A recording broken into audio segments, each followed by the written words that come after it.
No século V, grandes vagas de germanos espalharam-se pela Europa Ocidental, aproveitando-se da debilidade do Império do Ocidente e pressionados por outros povos, particularmente pelos hunos. Por toda a parte, os invasores germânicos causaram devastações e provocaram pânico entre os habitantes.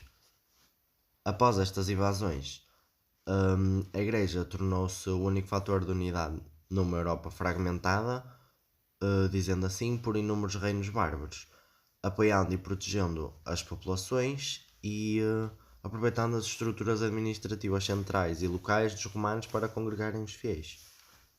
A sua ação ultrapassou em muitas obrigações religiosas, assumindo um importante papel civilizacional, ensinando técnicas agrícolas, suavizando os costumes e conservando e desenvolvendo as artes e as letras. Os mosteiros deviam ser autossuficientes, por isso os monges cultivavam os seus alimentos, produziam os seus próprios utensílios, para além de rezarem, copiarem livros, ensinarem e prestarem assistência a pobres, doentes, peregrinos e à população em geral.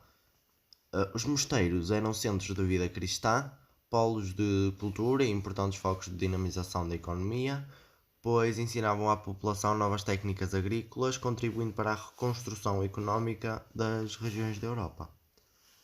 A cristianização do mundo bárbaro fez da religião um fator de unidade da Europa, num território que estava politicamente dividido. O clero gozava, dizendo assim, de um grande poder e riqueza, possuía grandes propriedades, recebia a dízima de todos os fiéis, não pagavam impostos e, por vezes, até beneficiavam de doações feitas por alguns desses fiéis que, na hora da morte, deixavam os bens à igreja para que lhe fossem perdoados todos os pecados e assim salvarem a alma do inferno. Possuía também um enorme prestígio cultural por ser a ordem social mais instruída para interpretar a palavra de Deus transmitida na Bíblia e nos textos sagrados. Os seus membros precisavam de saber ler e escrever, como é óbvio.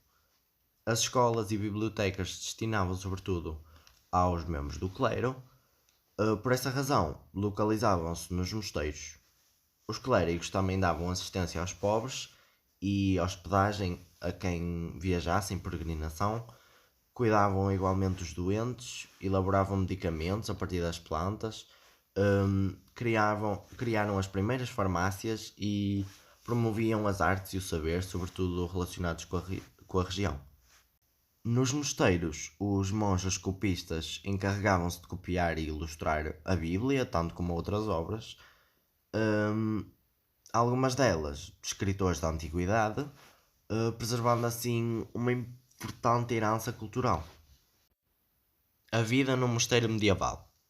Nos mosteiros beneditinos de toda a Europa medieval, os monges eram arrancados de seu conforto pelos chineiros que os despertavam às 2 da madrugada. Momentos depois, dirigiam-se apressadamente para o primeiro dos seus serviços diários na enorme igreja. Esperava-lhes um dia igual a todos os outros, com uma rotina invariável de 4 horas de serviços religiosos, outras 4 de meditação individual e 6 de trabalhos braçais nos campos ou nas oficinas. As horas de oração e de trabalho eram entremeadas com períodos de meditação. Os monges geralmente deitavam-se por volta das 6:30 da tarde. Durante o verão era-lhes servida apenas uma refeição diária, sem carne. No inverno havia uma segunda refeição para os ajudar a resistir ao frio. Era esta a vida de todos os monges, segundo a regra de São Bento. A regra de São Bento. A regra de São Bento foi o melhor sustentáculo da igreja medieval primitiva. Os seus vetores fundamentais são a humildade, a pobreza, a obediência ao padre abade e o respeito pela liturgia.